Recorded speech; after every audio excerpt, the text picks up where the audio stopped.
What's going on, Sky Squad? We are back in the building. Happy Tuesday, y'all. We got some stuff to talk about today, okay? We're gonna be talking about a preview from the Real Housewives of Potomac reunion. Oh yes, oh yes, oh yes. We're also going to be talking about some things that Candace had to say while she's been making the press rounds. And then we're going to be talking just a wee bit about that good old Real Housewives of Dubai that was announced yesterday. So we got a little bit of extra tea for y'all, just so you guys can get a little bit more excited about it, just like I am. If you are watching in the chatterization, let me know where you're watching from. I like to know where my people are and what they're doing and all that kind of good stuff like that. Sky Squad represent. Let me know. Okay. Let's get into the thing. Y'all. H-Town is Durham, North Carolina is in the building. Hey, I see you. Hey, Crazy Katie. 757 South Africa, baby. Louisiana, Mount Pocono. Who else we got in here? Jericho, New York. Your love child from Antigua. Come on, Harlem. I see you. The good old Peach State. I see you. Norfolk, Leander, Texas, Dallas, baby. Tucson is in the building. Hey, Florida, Baton Rouge, 585, The Shy. VA, baby. Tuscaloosa, New Jersey, South Africa again. I see you. Oklahoma City. Y'all ready to get into this thing? Let's dive on in. First things first, we got to talk the Real Housewives of Dubai because we got a little bit more information. And I just have to send a super shout out to the Neighborhood Talk for reposting this.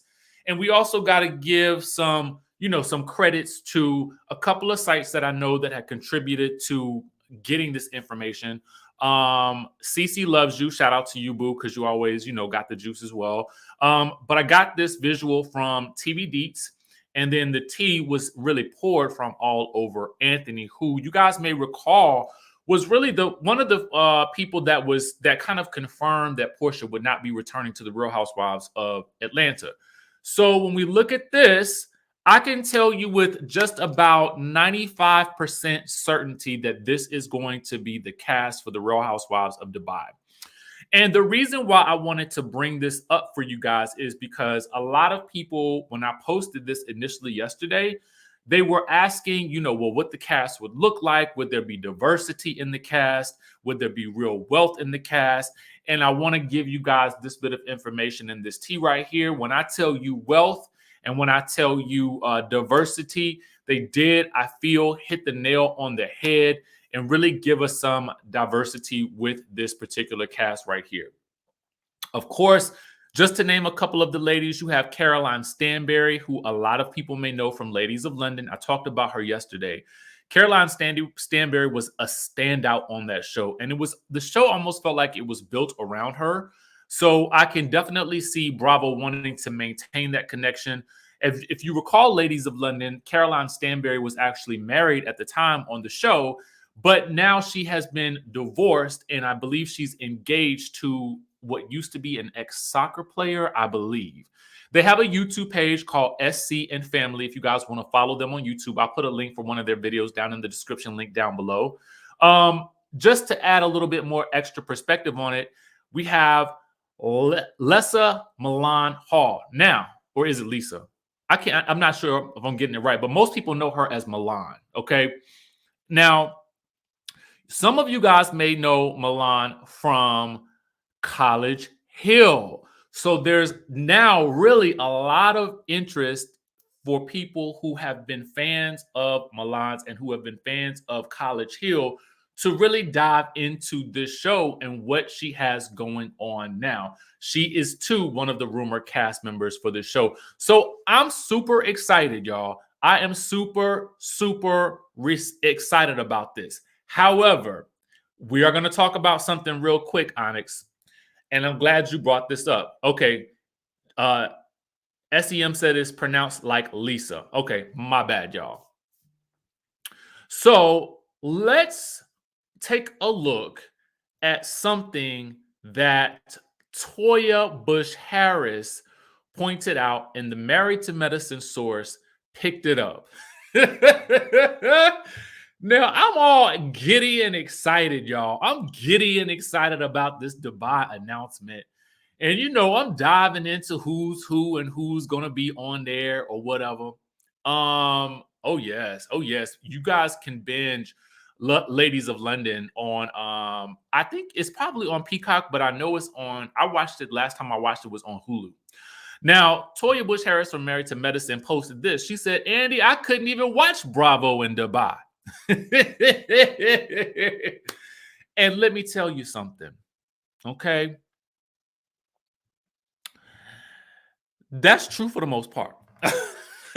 When I was there, I couldn't get it. I could not watch Dubai. I mean, I could not watch Bravo when I was in Dubai. So this is going to be very interesting.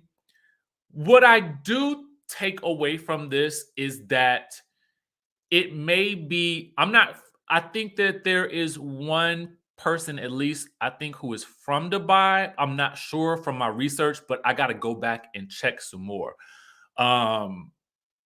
But yeah, so I mean, you've got some of that going on for it, but it was so interesting when I read this because Toya was like, "Baby, you can't even watch Bravo in Dubai. How y'all gonna do a Real Housewives of Dubai?" But you know what I think? Good point, Coco. You can't watch Bravo in England either. The shows come on ITV. LaDonna says you have to have Apple TV. Okay. There are a lot of restrictions in Dubai, and I think I would go into them here on YouTube, but because of the nature of some of them, I won't go into them right now because I just feel like it falls under the realm of what would be sensitive content.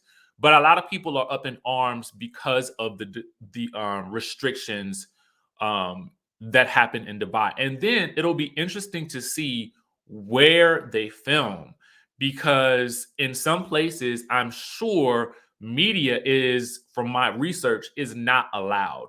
So you have to film, I believe, in designated media spaces. But I'm going to tell you the truth. I'm looking forward to it for the opulence of it all. And I believe that's what Bravo is hoping to capture, something a little bit different from what we've been seeing. And specifically because the show is going to be shown here in America, I think that they want to give us a new level of wealth and dynamism. Did I say that right? Wealth, dynamics, as well as culture. So I'm still excited about it.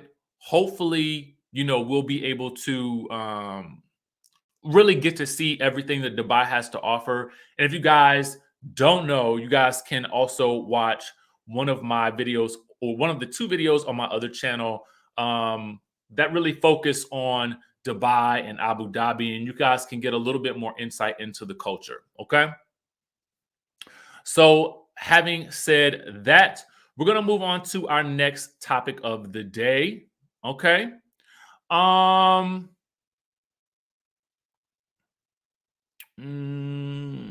optimistic about it as well. Let's talk about a lot of your favorite topic, and that is Miss Candace Dillard Bassett. Okay. Now, for those of you guys who don't know, Candace has been doing the media rounds.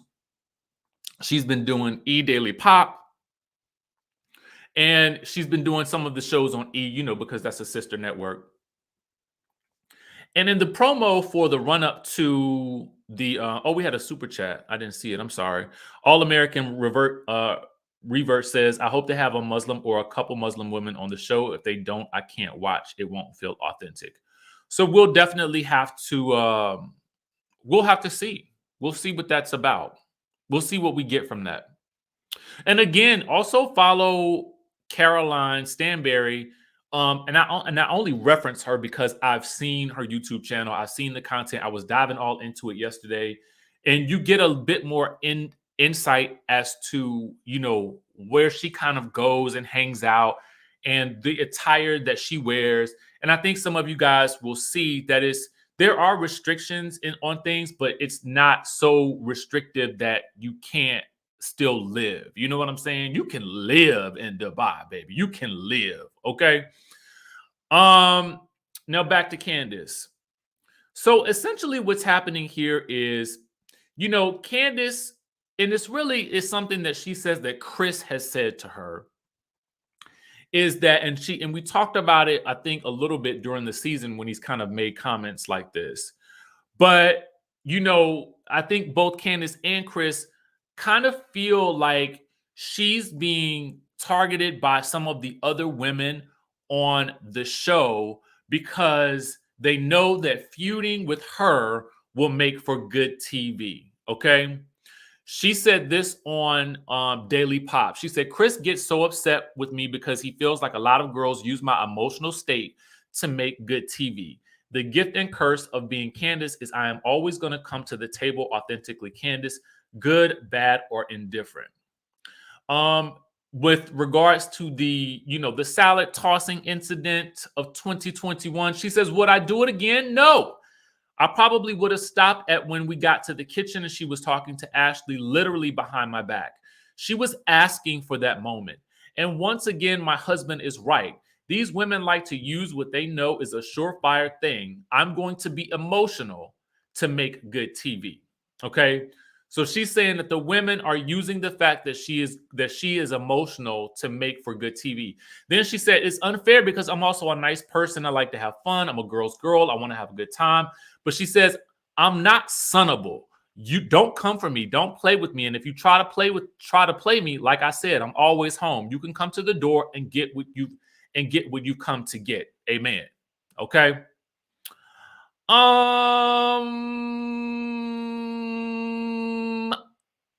Let's see something here. Okay.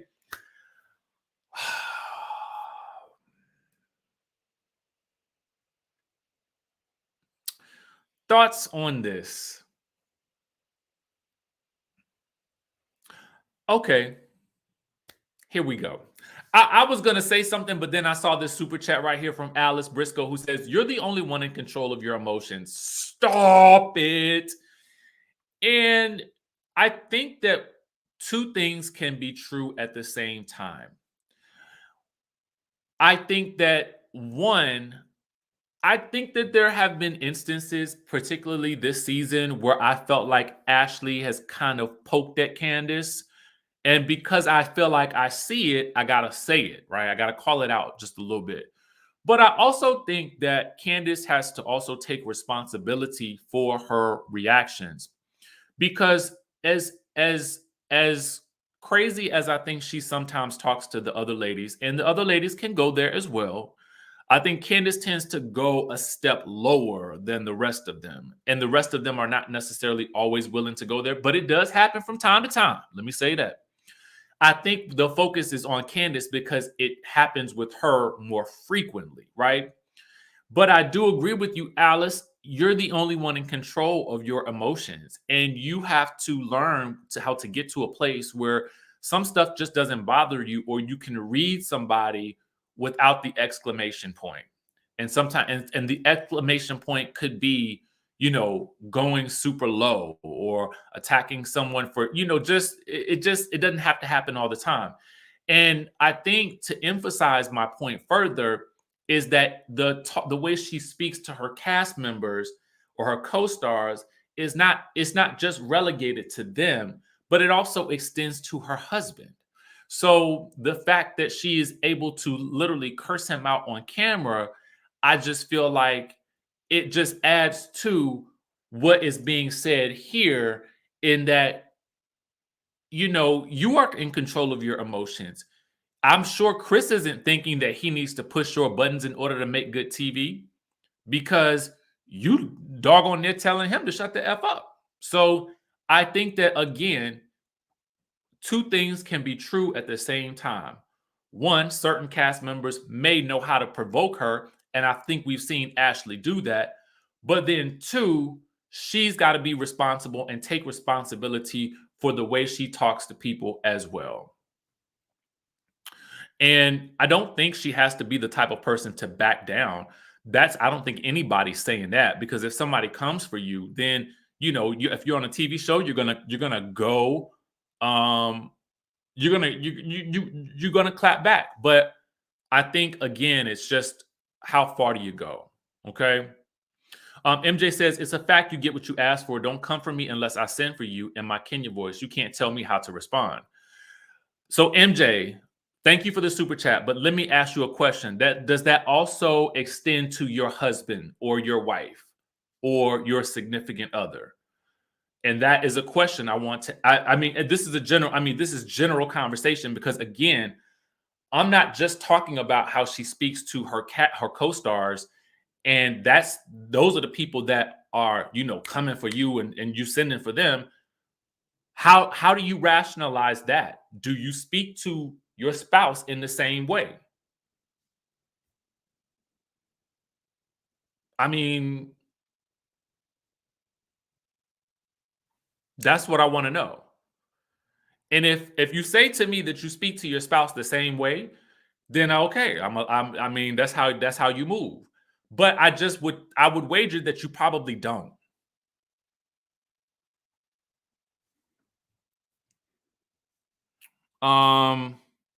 So I think that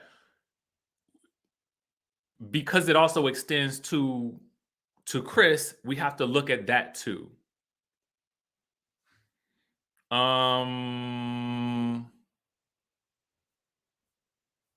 So it's just, again, two things can be true at the same time, I believe. Two things can be true at the same time.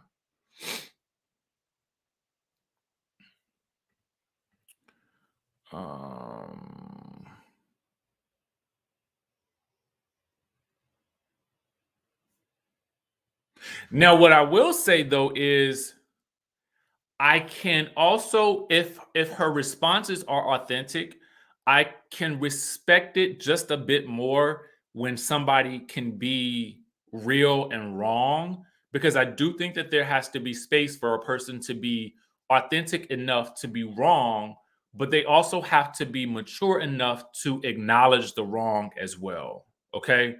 So there's a couple of, this conversation is a lot more layered than just a simple statement about whether or not she's right or wrong.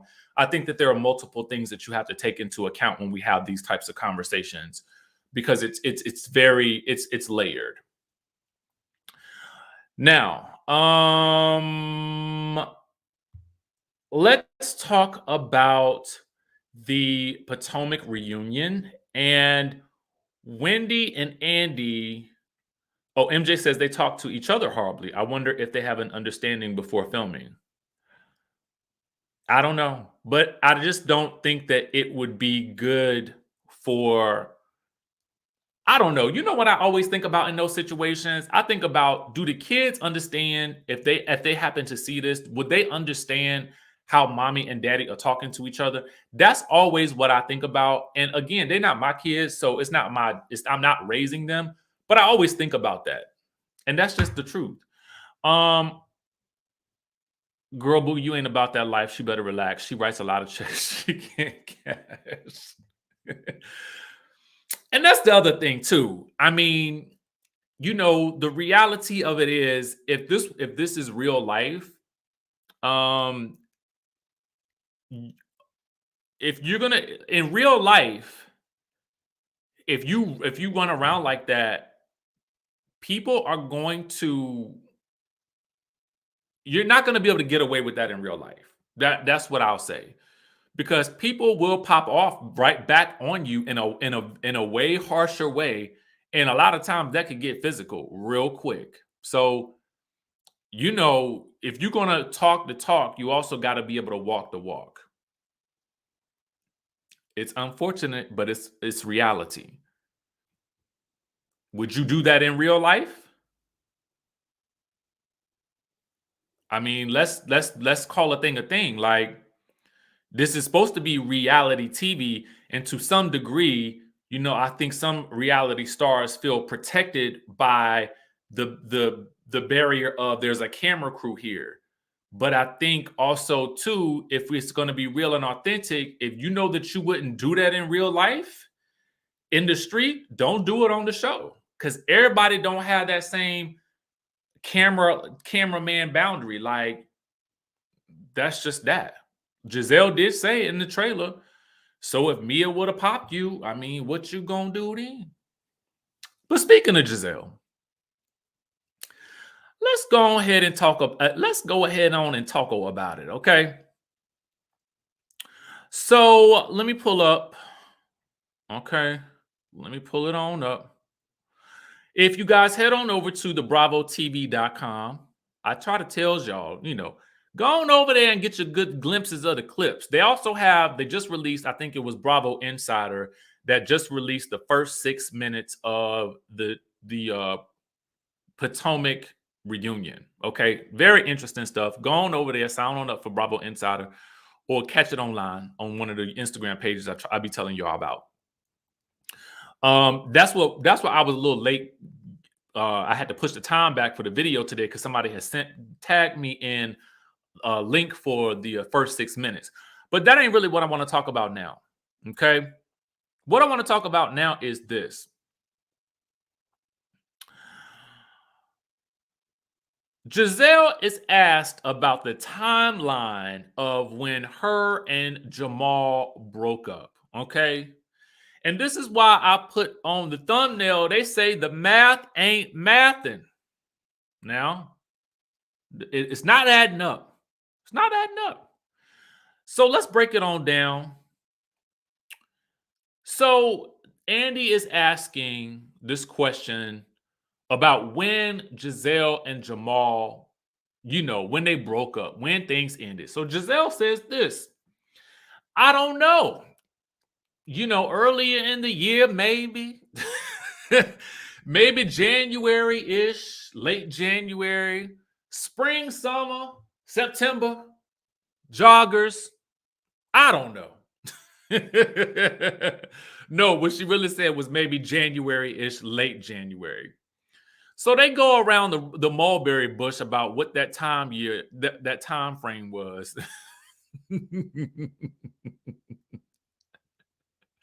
And the reason why they asking about this is because, it was a part of her story that their relationship had fizzled or dissolved in some way, shape, or form. Okay. That's why this has come up. And so then Wendy says, you know what? When you can see Wendy off to the side giving a side eye the entire time. Wendy says, but Andy, this timeline don't make no sense. So I'm sorry. Let's just cut the BS right here. You're saying January or February, but didn't Jamal do a video in December saying that he's not in a relationship? We all saw the video. Now, Katie says she should have prepared for class with the timeline, but it was sloppy and last minute BS. I mean, she should have prepared for it. Thank you for that super chat, Katie. I appreciate you.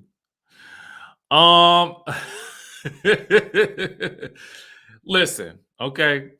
Dr. Wendy said, no, hold up now. That's not how it happened. That's the wrong math. 1 and 1 don't equal 2 right here. We all recall that video that Jamal did because everybody around the world saw it. I think that's what he said. He wasn't coming back to this show, if I'm correct, but I digress. So anyway, Gizelle then says, well, he was meaning that he's not married. And then Andy has to come on in and say, now hold up. He said, it seemed to me like he was saying he wasn't in a relationship with you. So then Gizelle, she's spinning like a tornado right now. She says, well, that's not what it said to me.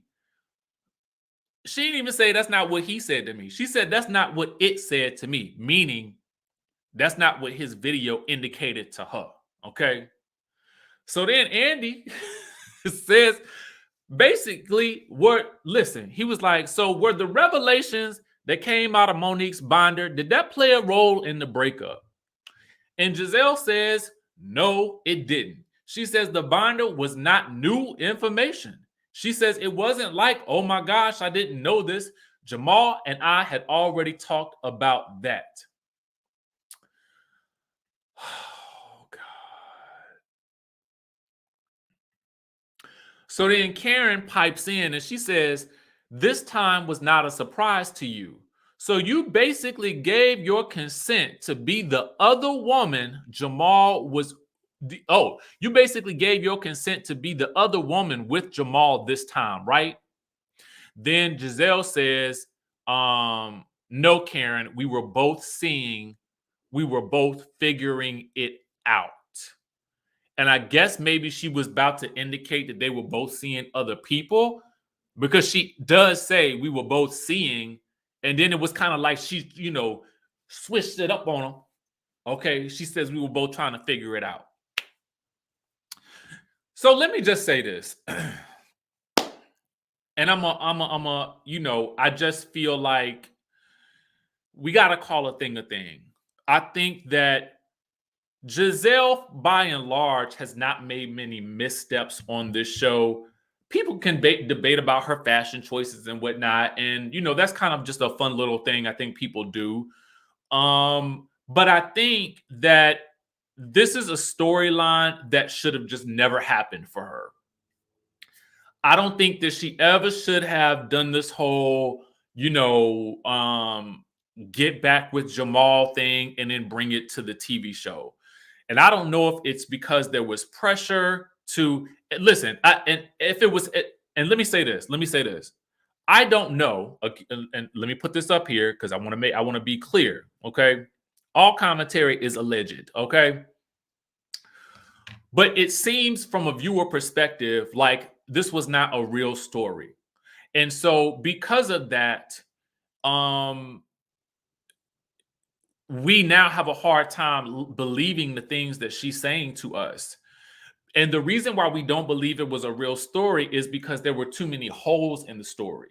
And there were too many things and rumblings in the street about what he was doing or what he may not have been doing. And then he added fuel to the fire by alluding to the fact that he was not with her and basically saying that it was, he was never coming back to this show again. Because if he was in a relationship with her, we would still know that they would be still probably together. But at the end of the day, it was just kind of like the whole thing, just the whole storyline just kind of fizzled out. And so to me, this will always be one of her greatest mistakes on this show because it opened her up to a lot of, just speculation, and people are now questioning the things that she says with regards to her relationship. But at the end of the day, I mean, we watch these shows for, I know for me, I'm not watching the show to watch a perfect person. I am watching to see imperfect people and how they get to imperfect, wealthy people. Let me just say that. I want to see wealth. I want to see fabulosity. I want to see over the top, ostentatious riches. Okay. But if you're not going to give me that, okay, I mean, at least give me some fun shade and whatnot. Do the best you can. But at the end of the day, I don't expect them to be perfect, but I do expect them to, be as transparent as possible. And I don't always feel like we get that from her. That's my biggest issue. I feel like she will put out everybody else's business, but don't want to discuss any of her own. And that's not fun to watch after a while. Silly and Sassy says, I would love to see that binder in its entirety. LOL.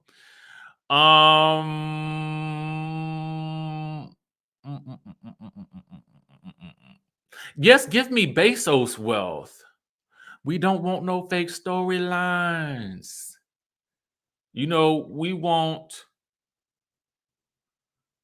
just be for real with it. That's all we want. That's all we want. Keep it as real as possible. And I know that some things are played up for the TV value of it all. But by and large, Housewives is a show that is, really rooted in behind the gates, riches, that sort of thing. Somebody said, "Have I seen the binder?" Actually,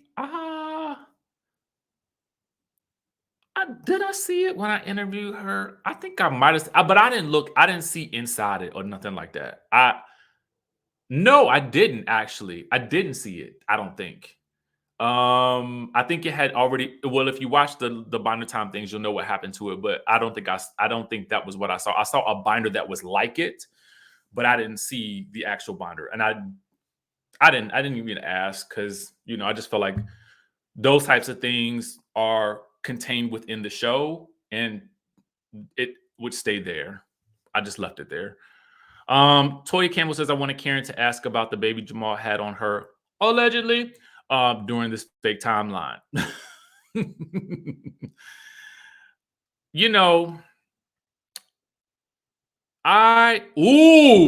Somebody been telling me about this Real Housewives of Johannesburg, and they say it's lit. I need to watch it. How can I watch it? Toya, thank you for that super chat.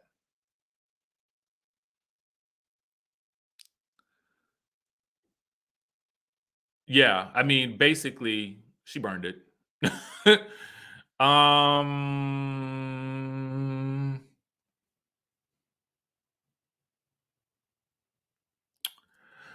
I think that is it. Yes, Johannesburg is in South Africa. If I can find it, Precious says clips are here on YouTube, so we'll have to go and find that. It's on Showmax in South Africa, Mel J says. I can watch it on Amazon Prime? For real? Please. Yo, I might be watching that when I leave off of here when I eat my lunch. That's what I'm trying to stay. I'm trying to find out if it's clips or full episodes. Marcella, la, la, la, la, la, la, la. Thank you, boo. I appreciate you. Love you too.